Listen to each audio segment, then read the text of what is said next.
नमस् सभी भाई बहनों को मेरा नमस्कार।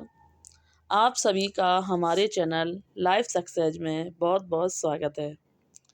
आज हम इस क्लास में हिंदी की उपभाषाएं और बोलियां और उनके क्षेत्र से संबंधित महत्वपूर्ण प्रश्नों को हल करने वाले हैं, जो कि हिंदी की सभी प्रतियोगी परीक्षाओं की दृष्टि से बहुत महत्वपूर्ण हैं।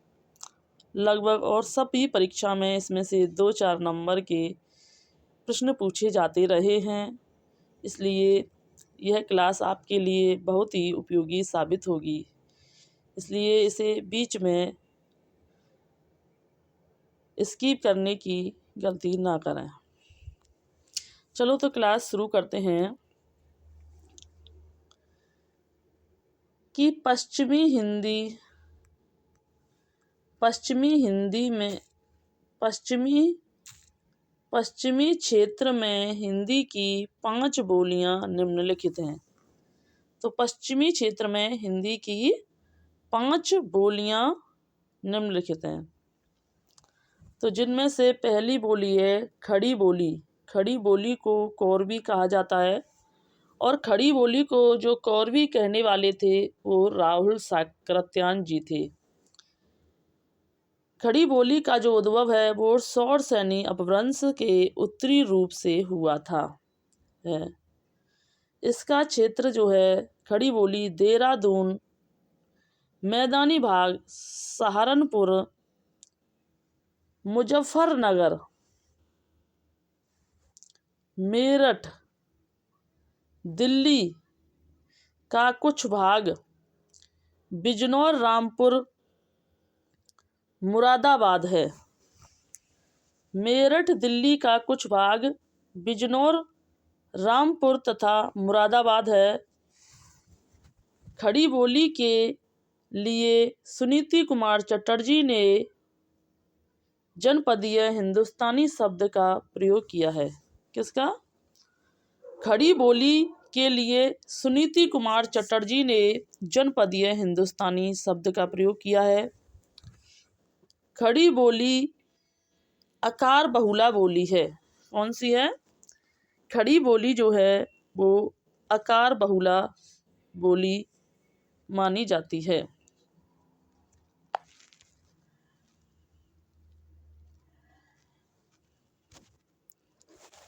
नंबर 2 है ब्रजभाषा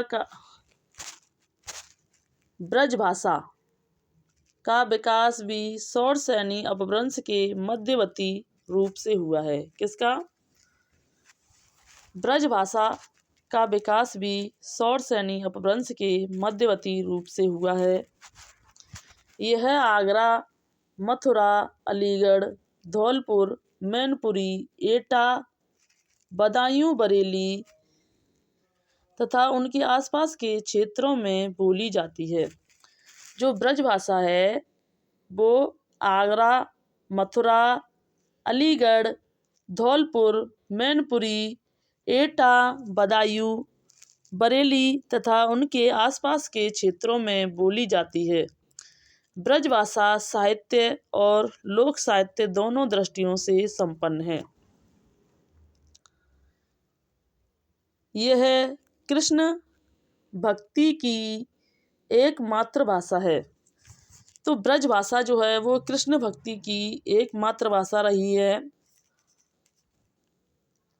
और कृष्ण भक्त जितने भी कवि हैं उन सभी ने ब्रजभाषा का ही प्रयोग किया गया है और भक्ति काल में भी ब्रजभाषा में ज़्यादातर रचनाएं रचित हैं। लगभग सारा रीतिकाल साहित्य ब्रजभाषा में लिखा गया है। किसमें?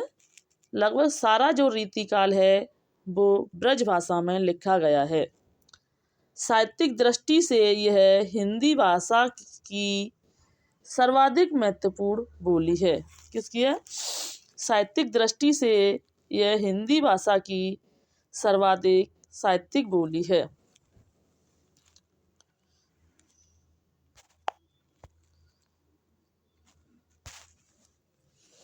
साहित्यिक महत्व के कारण ही इसे ब्रज बोली नहीं ब्रजभाषा कहा जाता है। किसके? साहित्यिक, क्योंकि ब्रजभाषा का साहित्य में महत्व, बहुत ही महत्व रहा है, इसलिए इसे ब्रज बोली नहीं बल्कि ब्रजभाषा कहा जाता है। सूरदास, नंददास, रहीम, रसखान, बिहारी, मतीराम, भूषण देव, भारतेंदु हरिश्चंद्र, जगन्नाथ दास रत्नाकर आदि ब्रजभाषा के अमर कवि हैं। तो सूरदास, नंददास, रहीम, रसखान, बिहारी देव, भारतेंदु हरिश्चंद्र, जगन्नाथ दास रत्नाकर आदि ब्रजभाषा के अमर कवि हैं।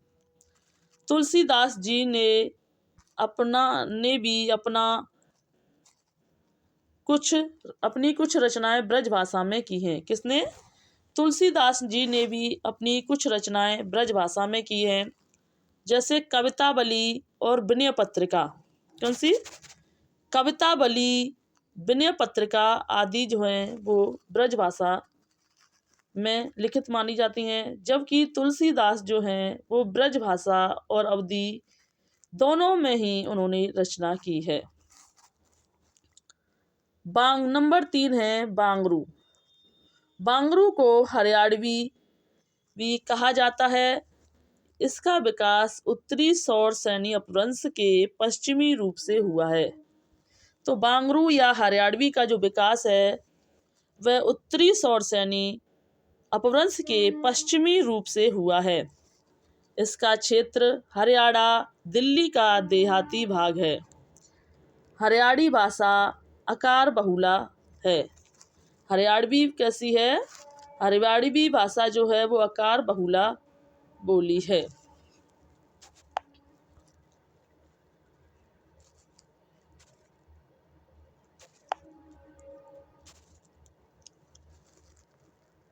नंबर 4 है बुंदेली। बुंदेली का विकास भी सौर सैनी अपभ्रंश से हुआ है। किससे? बुंदेली का भी विकास सौर सैनी अपभ्रंश से हुआ है।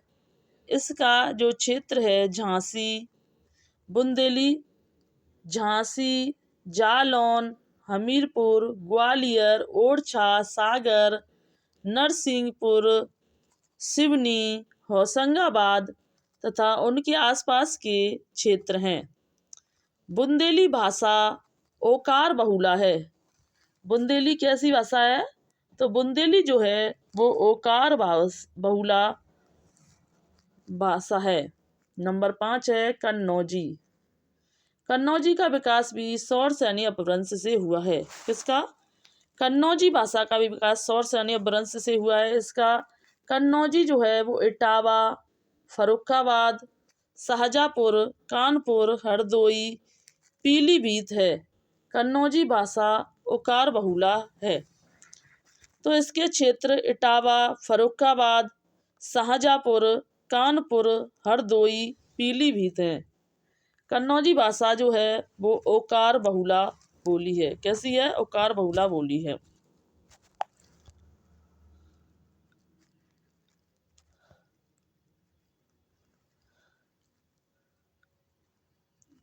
नंबर 2 पूर्वी क्षेत्र में हिंदी की 3 बोलियां हैं। तो पूर्वी क्षेत्र के अंतर्गत हिंदी की 3 बोलियां आती हैं। तो नंबर 1 है अवधी का अवधी। तो अवधी का जो उद्भव है वो अर्धमागधी अपभ्रंश से हुआ था। किसका? अवधी का जो उद्भव है वो अर्धमागधी अपभ्रंश से हुआ था। इसके क्षेत्र लखनऊ, इलाहाबाद, फतेहपुर, मिर्जापुर, उन्नाव, रायबरेली, सीतापुर, खीरी, फैजाबाद, गोंडा बस्ती, बहराइच, बाराबंकी, सुल्तानपुर, प्रतापगढ़ आदि हैं। तो यह सुल्तानगढ़ जो है यह अक्सर कई परीक्षाओं में भी पूछा गया है। सुल्तानपुर जो है यह स्थान कई परीक्षाओं में पूछा गया है कि अवधी सुल्तानपुर में कौन सी भाषा बोली जाती है। तो जो सुल्तानपुर में बोली जाती है वो अवधी बोली जाती है। अवधी में साहित्य तथा लोक भाषा साहित्य पर्याप्त मात्रा में उपलब्ध हैं। क्या है? अवधी में साहित्य तथा लोक साहित्य पर्याप्त मात्रा में उपलब्ध हैं।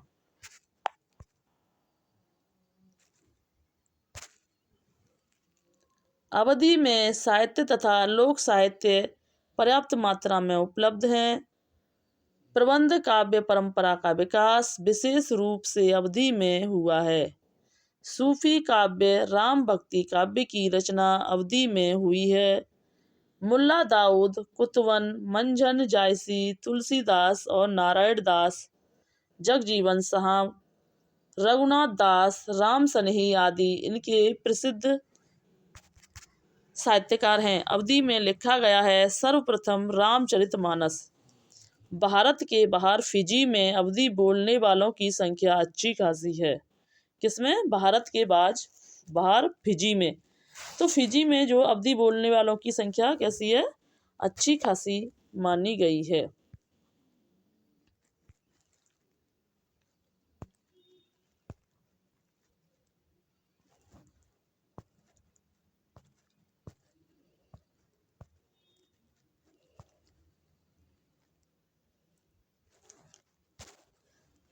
हिंदी भाषा का इतिहास एवं मुख्य तत्व हैं।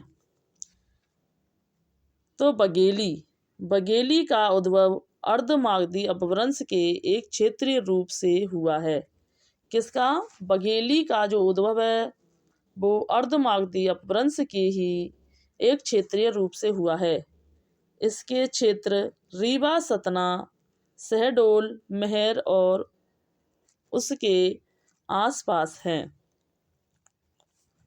छत्तीसगढ़ी का उद्भव अर्धमागधी अपभ्रंश के दक्षिणी रूप से हुआ है। इसके क्षेत्र सरगुजा, कोरबा, बिलासपुर, रायगढ़, खैरागढ़, रायपुर,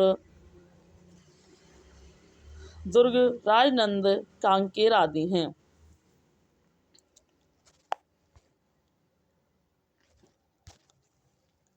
राजस्थानी क्षेत्र में हिंदी की 4 बोलियां हैं।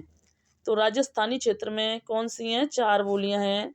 नंबर 1 पश्चिमी राजस्थानी, नंबर बी पूर्वी राजस्थानी, नंबर सी उत्तरी राजस्थानी, नंबर 3 उत्तरी राजस्थानी। तो पश्चिमी राजस्थानी का उद्भव सौरसैनी अपभ्रंश से हुआ है। किसका? मारवाड़ी। पश्चिमी राजस्थानी को मारवाड़ी भी कहते हैं। पश्चिमी राजस्थानी कौन सी है? तो पश्चिमी राजस्थानी है मारवाड़ी। का उद्भव सौरसैनी के अपभ्रंश से हुआ। इसके क्षेत्र जोधपुर, मेवाड़, सिरोही, जैसलमेर, बीकानेर आदि हैं। जबकि पूर्वी राजस्थानी, पश्चिमी राजस्थानी को मारवाड़ी कहते हैं और पूर्वी राजस्थानी को जयपुरी या ढूंढाड़ी कहते हैं। पूर्वी राजस्थानी को जयपुरी या ढूंढाड़ी कहते हैं। इसके क्षेत्र हैं जयपुर, अजमेर, किशनगढ़ आदि हैं। उत्तरी राजस्थानी को मेवाती कहते हैं। क्या? उत्तरी राजस्थानी जो मेवाती कही जाती है यह अलवर, गुड़गामा, भरतपुर के आसपास की बोली जाती है। तो ये अलवर, गुड़गांव, भरतपुर तथा आसपास के बोली जाती है।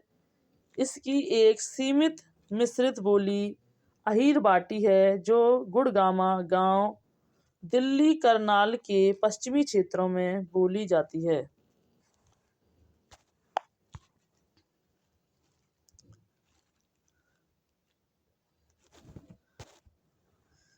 नंबर 4 है दक्षिणी राजस्थानी। दक्षिणी राजस्थानी को मालवी कहा जाता है। क्या कहते हैं? दक्षिणी राजस्थानी जो है वो मालवी बोली जाती है। यह इंदौर, उज्जैन, देवास, रतलाम, भोपाल, होशंगाबाद उसके आसपास की बोलियां हैं। पहाड़ी क्षेत्र में हिंदी की 2 बोलियां हैं। कौन सी हैं? पहाड़ी क्षेत्र में हिंदी की 2 बोलियां हैं। नंबर 1 पश्चिमी पहाड़ी, नंबर बी मध्यवर्ती पहाड़ी। पश्चिमी पहाड़ी में आता है जौनपुर, सिरमौर, शिमला, मंडी, चंपा के आसपास के क्षेत्र की बोलियां। मध्यवर्ती में आता है कुमायूनी, गढ़वाली, क्रमश कुमायूं, गढ़वाल उत्तराखंड में बोले जाती है। अब है बिहार क्षेत्र में हिंदी की 3 बोलियां आती हैं। कौन सी आती हैं? बिहार के क्षेत्र में हिंदी की 3 बोलियां आती हैं। नंबर 1 मगही, मागधी अपभ्रंश से विकसित हुई है। मगही जो है वो मागधी अपभ्रंश से विकसित हुई है। यह पटना, गया, पलामू, हजारीबाग, मुंगेर, भागलपुर और इसके आसपास बोली जाती हैं। नंबर 2 भोजपुरी मागधी अपभ्रंश के से विकसित हुई है। इसके क्षेत्र हैं बनारस, जौनपुर, मिर्जापुर, गाजीपुर, बलिया, गोरखपुर और देवरिया, आजमगढ़, बस्ती, शाहजहाँ, चंपारण, सारण उसके आसपास के क्षेत्र हैं।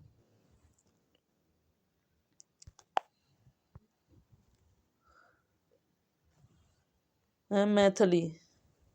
मैथिली मागधी अपभ्रंश के मध्यवर्ती रूप से विकसित हुई है। किससे? मैथिली मागधी अपभ्रंश के मध्यवर्ती रूप से विकसित हुई है। इसके क्षेत्र दरभंगा, मुजफ्फरनगर, पूर्णिया, मुंगेर और उसके आसपास के क्षेत्र हैं। मगही मैथिली लोक साहित्य की दृष्टि से बहुत संपन्न भाषा है। मैथिली में साहित्य प्राचीन काल से होती आई है। विद्यापति ने मैथिली को चरम उत्सव पर पहुंचाया था। इसके अतिरिक्त नागार्जुन, गोविंद दास, रणलीला, महर्षि मोहन राम चौधरी आदि स्वरगंधा मैथिली के प्रमुख साहित्यकार हैं।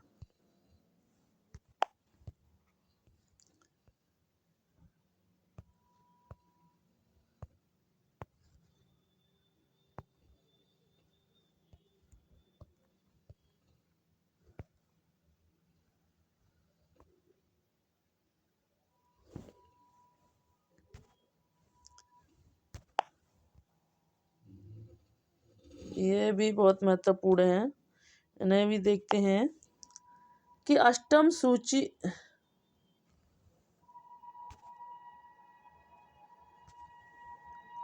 सूची में सम्मिलित 22 भाषा हैं।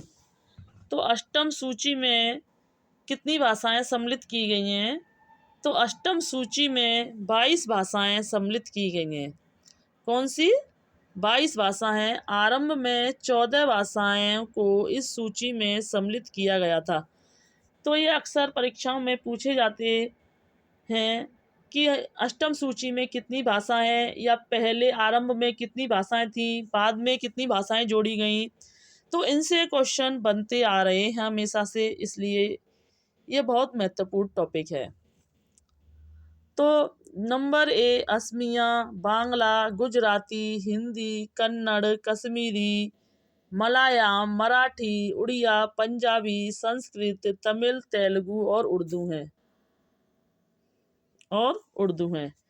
तो आरंभ में जो भाषाएं थी, मूल भाषाएं जो थी वो 14 थी, जिसमें असमिया, बंगला, गुजराती, हिंदी, कन्नड़, कश्मीरी, मलयालम, मराठी, उड़िया, पंजाबी है, संस्कृत है, तमिल है, तेलुगु है और उर्दू है। लेकिन इसमें अंग्रेजी नहीं आती है। अक्सर पूछा जाता है कि अष्टम सूची में अंग्रेजी कौन सी भाषा नहीं है। तो इनमें जो शामिल नहीं है वो अंग्रेजी को शामिल नहीं किया गया है।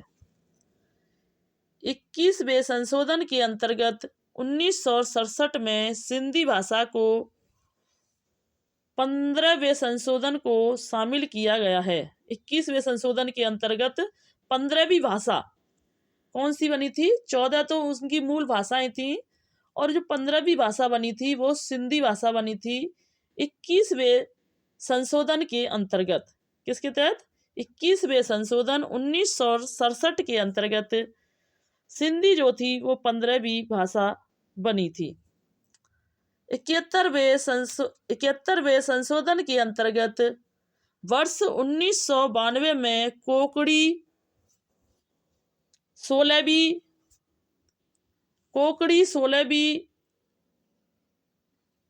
मणिपुरी 17वीं, नेपाली 18वीं भाषाओं में शामिल किया गया था इनको।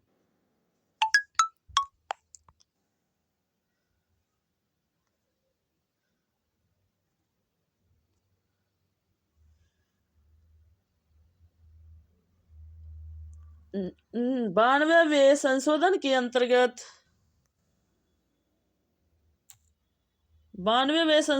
अंतर्गत वर्ष 2003 में बोडो 19वीं, डोगरी 20वीं, मैथिली 21वीं तथा संथाली 22वीं भाषा को शामिल किया गया था।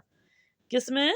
बोडो 19वीं, डोगरी 20वीं, मैथिली 21 और संथाली 22 भाषाओं को शामिल किया गया।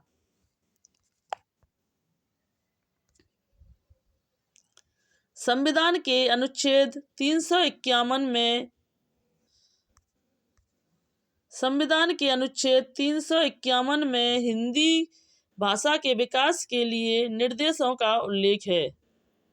भारत की राजभाषा हिंदी एवं अंग्रेजी दोनों हैं, क्योंकि संविधान के अनुच्छेद 120 में क्या?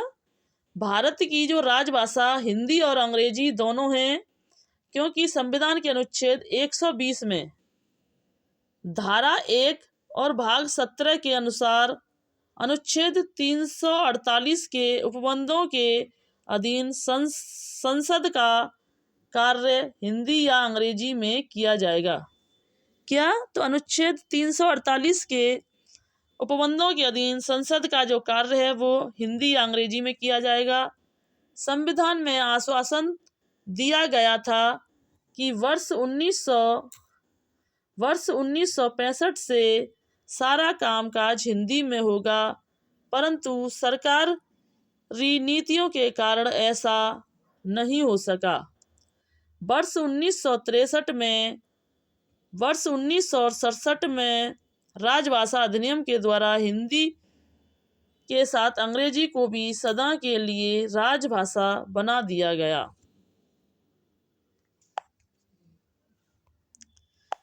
तो आज की क्लास को हम यहीं समाप्त करते हैं।